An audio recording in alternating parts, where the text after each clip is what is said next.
NASA का एक spacecraft जिसमें 3 एस्ट्रोनॉट्स मौजूद थे, चांद पर लैंड करने के बिल्कुल करीब ही था कि अचानक एक ऐसा वाकया हुआ जिसका किसी को भी अंदाजा नहीं था।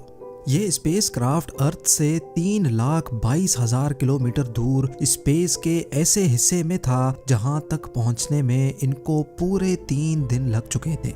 स्पेसक्राफ्ट के मेन ऑक्सीजन टैंक में कोई खराबी हुई और वो एक जोरदार झटके से फट चुका था। ये ऑक्सीजन टैंक अंदर बैठे एस्ट्रोनॉट्स को ऑक्सीजन फराहम कर रहा था, यानी एस्ट्रोनॉट्स अब समझ चुके थे कि उनके बचने का अब कोई चांस मौजूद नहीं है। केबिन में अब सिर्फ 15 मिनट जिंदा रहने का ऑक्सीजन बचा था और जाहिर है इतने कम टाइम में वापस अर्थ तक पहुंचने का भी कोई चांस नहीं था। ज़ेम टीवी की वीडियोस में एक बार फिर से खुशामदीद। नाजरीन, स्पेस में रोबोट्स को भेजना ही नासा के लिए काफी मुश्किल टास्क होता है, लेकिन स्पेस में जीते जागते इंसानों को भेजना और फिर उनको सही सलामत वापस अर्थ तक लाना एक ऐसा मिशन होता है जिसमें अगर छोटी सी भी गलती हो गई तो सालों की मेहनत के साथ साथ इंसानी जान भी खोने का डर लगा रहता है। चाहे कोई भी स्पेसक्राफ्ट हो, वो स्पेस में एस्ट्रोनॉट्स को सूरज से निकलने वाली जानलेवा रेडिएशन से बचाने के साथ साथ उनको अर्थ जैसा एटमॉस्फेयर भी फराहम करता है ताकि वो अंदर जिंदा रह सकें।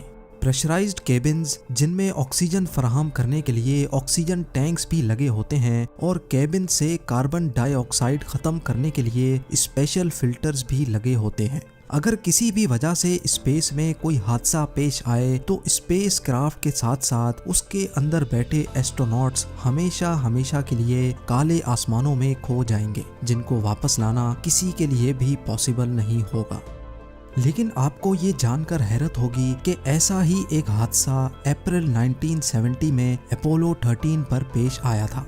ये एक सच्ची कहानी है जो किसी साइंस फिक्शन स्टोरी से हरगिज कम नहीं है। इस मिशन से 1 साल पहले यानी 1969 में अपोलो 11 चांद पर कामयाबी के साथ लैंड कर चुका था और नील आर्मस्ट्रॉन्ग वो पहला शख्स था जिसने चांद की जमीन पर कदम रखा था। अपोलो 11 के बाद अपोलो 12 का मून मिशन भी कामयाब हो चुका था, लेकिन अब बारी थी अपोलो 13 की, जिसका मेन मकसद चांद पर मजीद एक्सप्लोरेशन करना था। अपोलो 13 को चांद के एक ऐसे हिस्से में लैंड करना था जहां किसी एस्ट्रॉइड के गिरने की वजह से बहुत बड़ा गड्ढा बना हुआ है और चांद के इस हिस्से को फ्रा मैरो कहा जाता है। इस मिशन के कमांडर जेम्स लॉवेल थे, जबकि इनके साथ 2 मॉड्यूल पायलट जॉन स्वाइगर और फ्रेड हेज भी थे।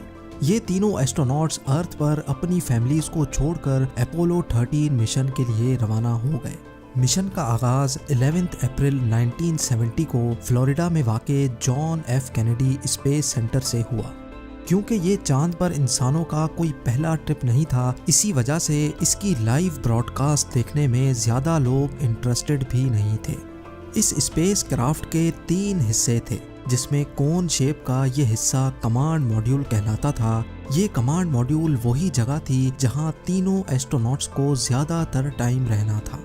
दूसरा हिस्सा, जिसकी शक्ल स्पाइडर जैसी दिखती है, ये लूनर मॉड्यूल कहलाता था और इसका मेन मकसद चांद पर लैंड करना और वहां से एस्ट्रोनॉट्स को वापस लेकर जाना था। तीसरा और आखिरी हिस्सा ये सिलेंडर था जिसमें स्पेस क्राफ्ट का इंजन और ऑक्सीजन टैंक्स मौजूद थे और इसी वजह से इसको स्पेस क्राफ्ट का दिल भी कहा जाता है। अब प्लान ये था कि पहले ये पूरा स्पेस क्राफ्ट अर्थ के ऑर्बिट से निकलकर चांद के गिर्द चक्कर लगाएगा और तभी इनमें से 2 एस्ट्रोनॉट्स सही टाइम पर इस लूनर मॉड्यूल में बैठकर उसको स्पेस क्राफ्ट से अलग करेंगे और चांद पर लैंड कर जाएंगे। चांद पर सैंपल्स कलेक्ट करने के बाद लूनर मॉड्यूल इनको वापस चांद के ऑर्बिट में लेकर जाएगा, जहां वो वापस स्पेस क्राफ्ट से जा मिलेंगे और वापसी अर्थ की तरफ रवाना हो जाएंगे। लेकिन उनको क्या मालूम था कि चांद पर लैंड करना तो दूर की बात, बल्कि ये लोग एक ऐसे भयानक हादसे का शिकार होने जा रहे हैं जो कभी इनके सपने में भी नहीं आया होगा। इनको अर्थ से रवाना हुए 55 घंटे गुजर चुके थे। स्पेसक्राफ्ट अर्थ से 3,22,000 किलोमीटर दूर तेजी से चांद की तरफ रवाना था। इसी दौरान एक एस्ट्रोनॉट ने रूटीन के मुताबिक ऑक्सीजन टैंक का लेवल चेक करने के लिए जब बटन दबाया तो अचानक एक जोरदार झटका महसूस हुआ। ये झटका इतना शदीद था कि कमांड मॉड्यूल में बैठे दूसरे एस्ट्रोनॉट्स ने भी इसको महसूस किया। क्योंकि मॉड्यूल पायलट फ्रेड हेज की मजाक करने की आदत थी, इसी वजह से पहले सबको यही लगा कि शायद इसने फिर से कोई मजाक किया है। लेकिन इस बार फ्रेड हेज भी दूसरे 2 एस्ट्रोनॉट्स की तरह हैरान और परेशान था। अभी वो कुछ और सोचते कि तभी मास्टर अलार्म लाइट और electrical power failure light blink करना शुरू हो गई। मालूम पड़ा कि 2 इलेक्ट्रिकल वायर्स के मिल जाने की वजह से ऑक्सीजन का एक टैंक पूरी तरह से ब्लास्ट हो चुका है। मिशन कमांडर ने फौरन इस वाक़े की खबर अर्थ पर मौजूद नासा के मिशन कंट्रोल को दी। ये खबर मिलते ही नासा के मिशन कंट्रोल में जैसे अफरा तफरी सी मच गई, क्योंकि नासा के इंजीनियर्स को अच्छी तरह इल्म था कि ऑक्सीजन टैंक फट जाने के इंतहाई खौफनाक नताइज हो सकते हैं। 1-2 मिनटों के बाद जब मिशन कंट्रोल ने स्पेस क्राफ्ट से रियल टाइम डाटा निकाला तो मालूम पड़ा कि ना सिर्फ स्पेस क्राफ्ट में एक ऑक्सीजन टैंक फटा है, बल्कि दूसरा ऑक्सीजन टैंक भी तेजी से खाली होता जा रहा है।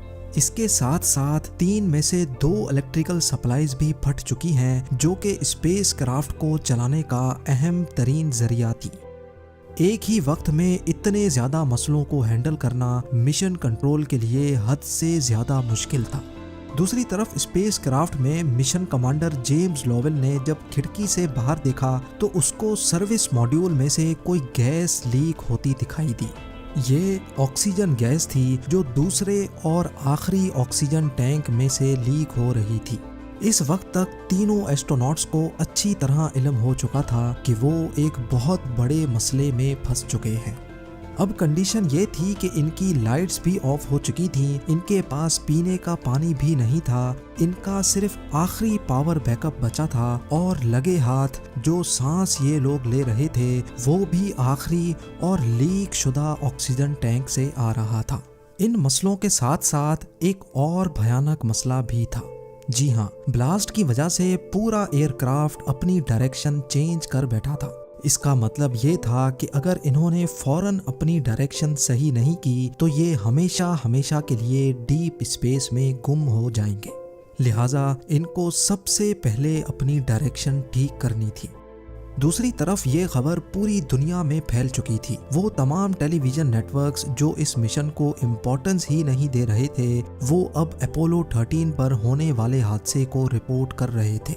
एस्ट्रोनॉट्स की फैमिलीज के साथ साथ पूरी दुनिया इस अफसोसनाक खबर को देख रही थी। वक्त तेजी से गुजरता जा रहा था। ब्लास्ट को अब पूरा 1.5 घंटा गुजर चुका था। दूसरे ऑक्सीजन टैंक में अब सिर्फ इतना ऑक्सीजन बचा था कि अगले 15 मिनट तक वो कमांड मॉड्यूल को ऑक्सीजन सप्लाई कर सकेगा। इसी मौके पर नासा के मिशन कंट्रोल ने ये फैसला किया कि एस्ट्रोनॉट्स को कमांड मॉड्यूल से निकालकर लूनर मॉड्यूल में शिफ्ट किया जाए। खुशकिस्मती से लूनर मॉड्यूल में उसकी अलग ऑक्सीजन सप्लाई थी, लेकिन मसला ये था कि वो एक छोटी सप्लाई थी और सिर्फ 2 एस्ट्रोनॉट्स के लिए डिजाइन की गई थी।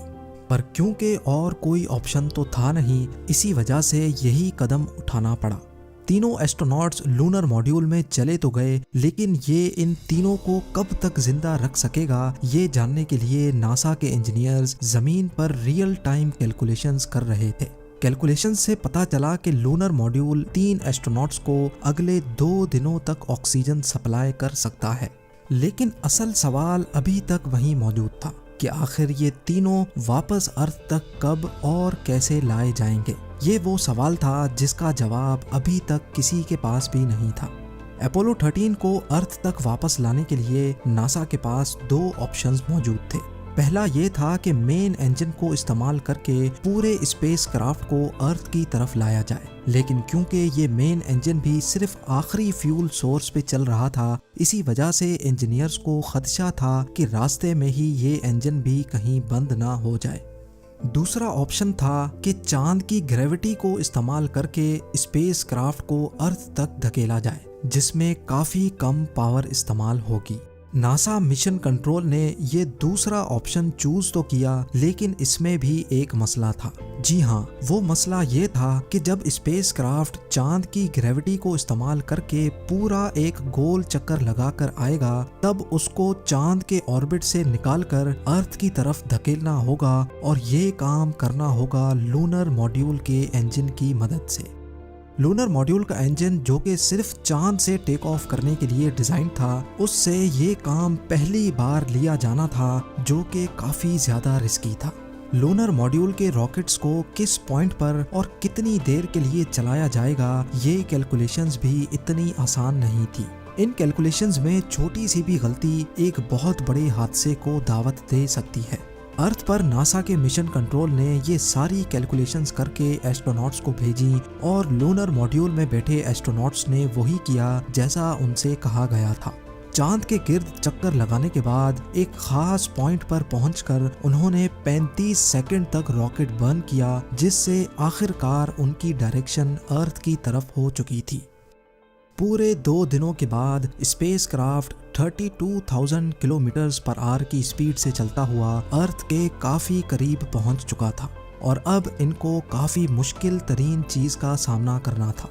वो मुश्किल चीज ये थी कि अर्थ के एटमॉस्फेयर में दाखिल होने से पहले इनको लूनर मॉड्यूल छोड़कर वापस कमांड मॉड्यूल में जाना था, क्योंकि सिर्फ कमांड मॉड्यूल ही इस काम के लिए बनाया गया था। लिहाजा अपने स्पेस सूट पहनकर वो कमांड मॉड्यूल में गए, जहां सारे कंप्यूटर्स बंद पड़े रहने की वजह से वहां का टेम्परेचर फ्रीजिंग पॉइंट से भी नीचे जा चुका था। अर्थ में एंट्री के लिए उन्होंने खुद को लूनर और सर्विस मॉड्यूल से अलग कर दिया। नासा के मिशन कंट्रोल और पूरी दुनिया के लोगों का सांस रुका हुआ था, क्योंकि अब वो वक्त काफी करीब आ चुका था जब बगैर कंट्रोल्स के ये लोग अर्थ में वापस एंटर होने जा रहे थे। एंट्री के वक्त गरमाइश की वजह से पूरे 3 मिनटों तक उनसे राब्ता टूटा रहा। जब 3 मिनट के बाद भी उनका कोई जवाब नहीं आया, तो सबको यही लगा कि शायद एस्ट्रोनॉट्स जान की बाजी हार बैठे हैं। लेकिन फिर अचानक वही हुआ जिसका सबको इंतजार था। उन्होंने रेडियो पर अपनी खैरियत का पैगाम भेज दिया। अर्थ के एटमॉस्फेयर में एंटर होते ही उन्होंने अपने पैराशूट खोल दिए थे, जिसको अब टेलीविजन पर भी दिखाया जा रहा था। एस्ट्रोनॉट्स की फैमिलीज के साथ साथ हर शख्स ये मंजर देखकर जश्न मना रहा था। आखिरकार पूरे 5 दिनों के बाद 17 अप्रैल को उनका मॉड्यूल पैसिफिक ओशन में जा गिरा, जहां से उनको फौरन रेस्क्यू कर लिया गया। उम्मीद है जेम टीवी की ये वीडियो भी आप लोग भरपूर लाइक और शेयर करेंगे। आप लोगों के प्यार भरे कमेंट्स का बेहद शुक्रिया। मिलते हैं अगली शानदार वीडियो में।